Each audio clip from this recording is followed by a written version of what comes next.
वर्ग 12वा. विषय मराठी. उपयोजित मराठी. 3. अहवाल. स्वाध्याय. प्रश्न पहिला. अहवालाचे स्वरूप स्पष्ट करा. उत्तर. कोणत्याही संस्थेच्या कार्यक्रम सभांची योग्य पद्धतीने सविस्तर नोंद करून ठेवणे म्हणजे अहवाल लेखन होय. कार्यक्रम किंवा समारंभाच्या प्रत्यक्ष सुरुवातीपासून ते अखेरपर्यंत सर्व बाबींच्या नोंदी अहवालात केलेल्या असतात. अहवालात कार्यक्रमाचा हेतू, तारीख, वेळ, सहभागी व्यक्ती, विचार मांडणी, प्रतिसाद इत्यादी मुद्द्यांचा समावेश असतो. कोणत्याही संस्थेसाठी अहवाल लेखन दस्तऐवज मानले जाते. संस्थेच्या भविष्यकालीन नोंदीसाठी अहवाल लेखन महत्त्वाची भूमिका पार पाडत असते. संस्थेचे कार्यक्षेत्र, विषय इत्यादीनुसार अहवाल लेखनाचे स्वरूप वेगवेगळे असू शकते. तसेच संस्थेच्या कार्यक्षेत्रानुसार अहवाल लेखनाचा आराखडा भिन्न असू शकतो. अहवालातील नोंदी अचूक आणि वस्तुनिष्ठ स्वरूपाच्या असतात. अहवालाचे महत्त्वाचे वैशिष्ट्य म्हणजे अहवालाची विश्वसनीयता होय. अनेक गुंतागुंतीच्या समस्येत अहवालाचा पुरावा म्हणूनही वापर करता येतो. अहवाल निष्पक्षपातीपणे लिहिला जातो. वास्तवदर्शी वर्णन हा अहवालाचा आत्मा असतो. प्रश्न दुसरा. अहवालाची आवश्यकता लिहा. तर अहवाल हा कोणत्याही कार्यक्रमाचा आरसा असतो. कार्यक्रमातील बारीक सारीक गोष्टींची नोंद अहवाल लेखनात घेतली जाते.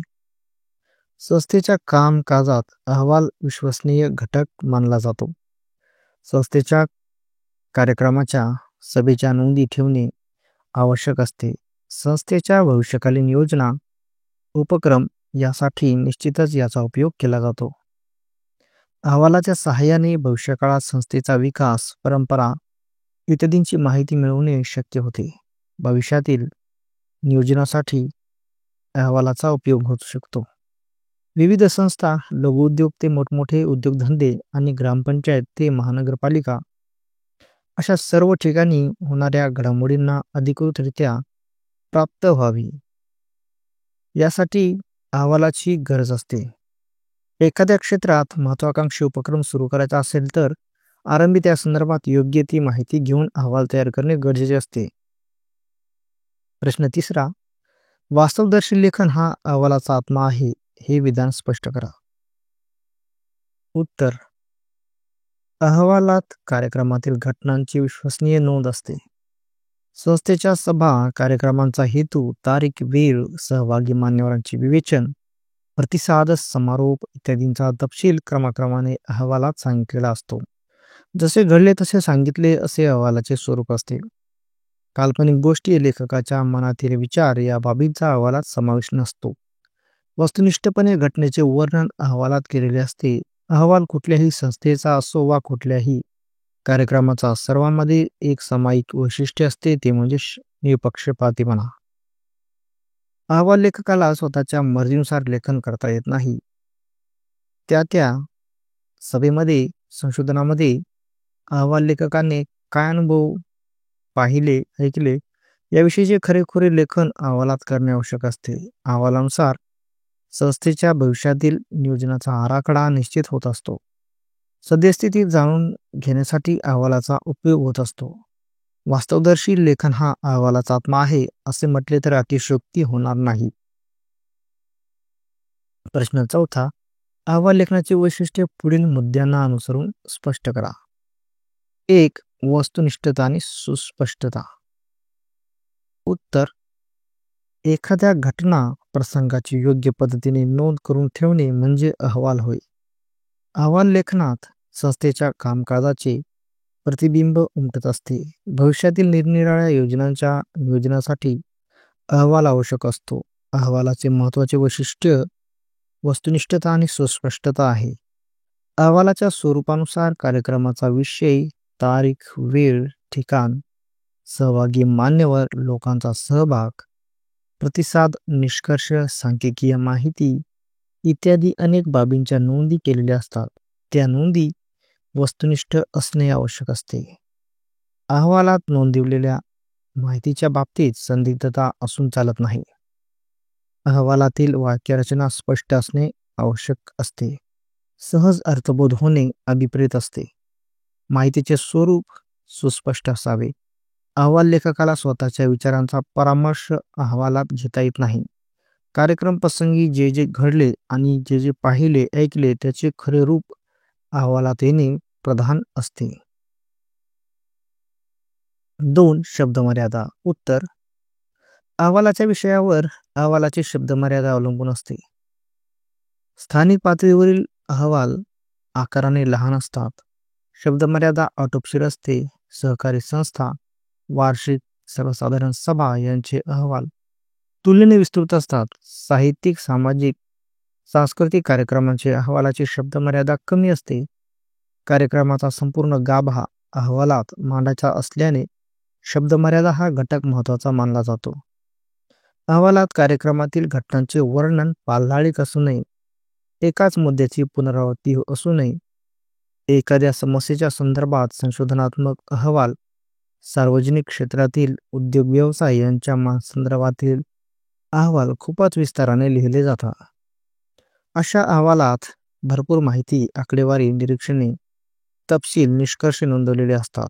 एखाद्या समारंभाचा अहवाल 3 ते 4 पृष्ठांचा असू शकतो, तर एखाद्या आयोगाचा अहवाल सुमारे 1000 किंवा अधिक पृष्ठांचा असू शकतो.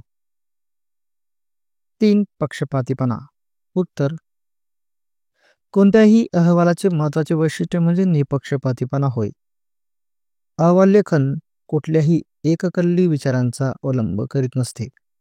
अवास्तव व्यक्ती, घटना यांच्या वर्णनाला अहवालात स्थान नसते. अहवाल घडलेल्या कार्यक्रमाचा आरसा असतो. त्यामुळे अहवालात कुठल्याही अतार्किक, कल्पनारम्य गोष्टींना स्थान नसते. अहवाल लेखकाला स्वतःच्या विचारांचे रोपण अहवालात करता येत नाही. वास्तवदर्शी लेखन हे अहवालाचे प्रमुख वैशिष्ट्य मानले जाते. निपक्षपातीपणा अहवालात केंद्रस्थानी असतो. प्रश्न 5. अहवाल लेखन करताना लक्षात घ्यावयाच्या 2 बाबी सोदाहरण स्पष्ट करा. उत्तर: अहवाल लेखन ही एक कला आहे. अहवाल लेखन तांत्रिकपणे करणे आवश्यक असले तरी अहवालाच्या भाषेत लालित्यपूर्णता आणता येऊ शकते. अहवाल लेखनात 2 महत्त्वपूर्ण बाबींचा विचार विस्तृतपणे करता येऊ शकतो. 1. अहवाल लेखकाचे भाषेवरील प्रभुत्व. अहवाल लेखकाचे भाषेवर प्रभुत्व असणे महत्त्वाचे असते. अहवालात घडून गेलेल्या घटनेचे शब्दरूपात सजीव आणि बोलके चित्र उभे करण्याची कला अहवाल लेखकाकडे असणे आवश्यक असते. अहवाल सादर केला जातो, त्यामुळे वाचन करणाऱ्या व्यक्तीलाही तेवढेच महत्त्व आहे. वाचक लक्षात घेऊन अहवालाची भाषा सहज, सोपी, चटकन अशी लक्षात येईल अशी असावी. अतिशयोक्तीपूर्ण वर्णन नसावे. अहवाल लेखकाला विशिष्ट पारिभाषिक शब्द, संज्ञा इत्यादींची माहिती असली पाहिजे व योग्य ठिकाणी तिचा उपयोग करता आला पाहिजे. उदाहरणार्थ अहवाल लेखनात भाषेतील शब्दांचे संदर्भानुसार उपयोजन माहीत नसेल तर मजकुराचा अर्थ भेद होऊ शकतो. एखाद्या कार्यक्रमाच्या अहवालात प्रमुख पाहुण्यांनी उपस्थित राहून शोभा वाढवली या वाक्यरचनाऐवजी प्रमुख पाहुण्यांनी उपस्थित राहून शोभा केली अशी वाक्यरचना जर लिहिली गेली तर अर्थाचा अनर्थ होऊ शकतो. 2. सारांशरूप. अहवाल हा कार्यक्रमाचा गाभा असतो. कार्यक्रम झाल्यानंतर संपूर्ण कार्यक्रम संक्षिप्तपणे कागदावर अहवालाच्या माध्यमातून चित्रित केला जात असतो. सर्व घटना, प्रसंग शब्दात मांडणे शक्य नसते. कार्यक्रम प्रसंगी घडलेल्या घटनांचा क्रमबद्ध रीतीने सारांश रूपाने आढावा घेण्याचे काम अहवाल करीत असतो. अहवाल लेखनात पालाळ असता कामा नये. मोजक्या परंतु नेमक्या घटनांची समर्पक शब्दात मांडणी करता येणे अपेक्षित असते. उदाहरणार्थ महाविद्यालयातील वक्तृत्व स्पर्धेच्या अहवाल लेखनात पारितोषिक प्राप्त. विद्यार्थ्यांच्या भाषणातील काही महत्त्वाचे मुद्दे नावासहित उद्धृत करणे अपेक्षित असते. सर्व विद्यार्थ्यांचे संपूर्ण भाषण नमूद करणे योग्य नाही. सारांश रूपाने विषय मांडणी करणे अभिप्रेत असते. प्रश्न 6. पुढील विषयावर अहवाल लेखन अहवालाचे लेखन करा. 1. तुमच्या कनिष्ठ महाविद्यालयातील स्नेहसंमेलन. उत्तर. तर या पद्धतीने तुम्ही अहवालाचे लेखन करू शकता.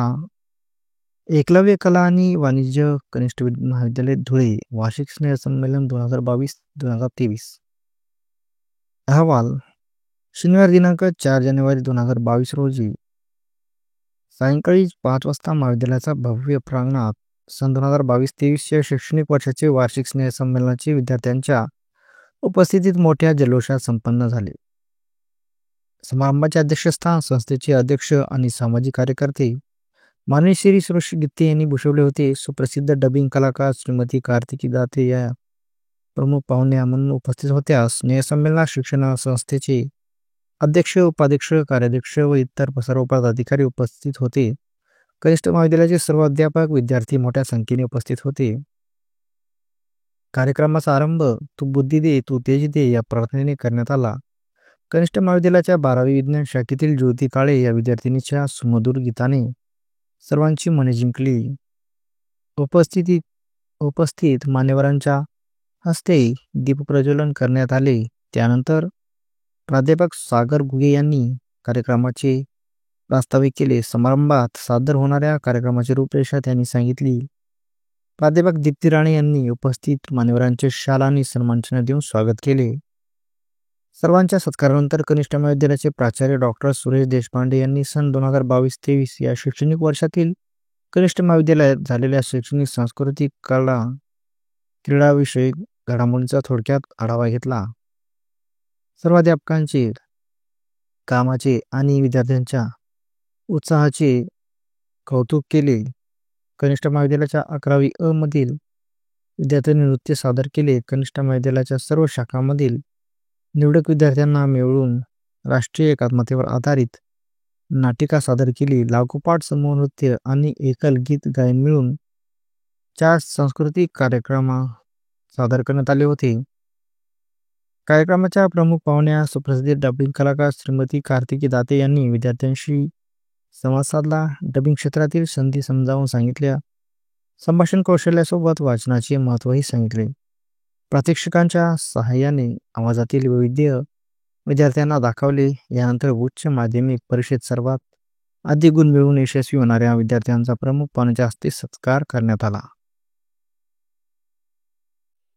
आंतरमहाविद्यालयीन स्पर्धांमध्ये महाविद्यालयाची नाममुद्रा उमटवणाऱ्या विद्यार्थ्यांना महाविद्यालयाच्या वतीने सन्मान चिन्ह देऊन कौतुक करण्यात आले होते. वादविवाद, कविता वाचन, वक्तृत्व, निबंध, टी-शर्ट, पेंटिंग या स्पर्धांची पारितोषिके अनुक्रमे वितरित करण्यात आली. दरवर्षी स्नेहसंमेलनात सर्वांच्या उत्सुकतेचा विषय म्हणजे कनिष्ठ महाविद्यालयाचा आदर्श विद्यार्थी पुरस्कार. 12वी अ कला शाखेच्या कपिल बोरसे या विद्यार्थ्यांना 2022-2023 या वर्षातील आदर्श विद्यार्थी पुरस्कार देण्यात आला. सर्वांनी टाळ्यांच्या गजरात अभिनंदन केले. अध्यक्षीय भाषणात माननीय श्री सुरेश गित्ते यांनी अध्यक्षीय भाषणात आपल्या महाविद्यालयीन जीवनातील विविध प्रसंगांना उजाळा दिला. शिक्षकांची विद्यार्थ्यांप्रत असणारी मायेची भावना सांगितली. सामाजिक कार्यातील अनेक उदाहरणे सांगून विद्यार्थ्यांना सदैव सामाजिक प्रश्नांची जाणीव करून दिली. पारितोषिक प्राप्त करणाऱ्या सर्व विद्यार्थ्यांचे अभिनंदन केले. कार्यक्रमाचे सूत्रसंचालन व पारितोषिक प्राप्त विद्यार्थ्यांच्या यादीचे वाचन विद्यार्थी प्रतिनिधी मंदार भावे आणि अश्विनी भोसले यांनी केले. प्राध्यापक माणिक कडे यांनी सर्वांचे आभार मानले. 3 तास रंगलेल्या कार्यक्रमाची सांगता राष्ट्रगीताने झाली. 2. तुमच्या कनिष्ठ महाविद्यालयातील वृक्षारोपण कार्यक्रम. उत्तर. एकलव्य शिक्षण संस्थेचे डॉक्टर बाबासाहेब आंबेडकर माध्यमिक विद्यालय आणि कला विज्ञान उच्च माध्यमिक विद्यालय परभणी.